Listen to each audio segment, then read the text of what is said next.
अस्सलामुअलैकुम व्यूवर्स जी, कैसे हैं आप सब। उम्मीद करता हूं कि आप सब खैरियत से होंगे।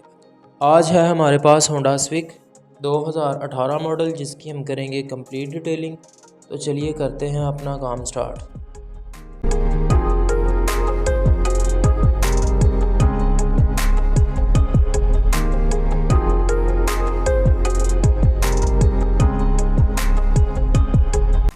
जी तो व्यूवर्स, आज जो मैं केमिकल यूज़ करने वाला हूं वो 5B लाइन्स के केमिकल हैं। मल्टी क्लीनर लेदर के लिए बेस्ट है। इसको मैं लेदर पे अप्लाई करने वाला हूं। इस केमिकल की खासियत ये है कि आफ्टर पॉलिशिंग की ज़रूरत नहीं पड़ती।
जी तो व्यूवर्स, अब हमारी गाड़ी कंपाउंड पॉलिशिंग के लिए आ चुकी है। अब हम इसको बम्पर टू बम्पर कंपाउंड करेंगे।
जी, तो कंपाउंड के बाद अब हम इस पे आफ्टर पॉलिश का काम शुरू करेंगे।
जी, तो व्यूअर्स गाड़ी की फ़ाइनल लुक आपके सामने है। फिर मिलेंगे नेक्स्ट व्लॉग में। अपनी दुआओं में याद रखिएगा। अल्लाह हाफ़िज़।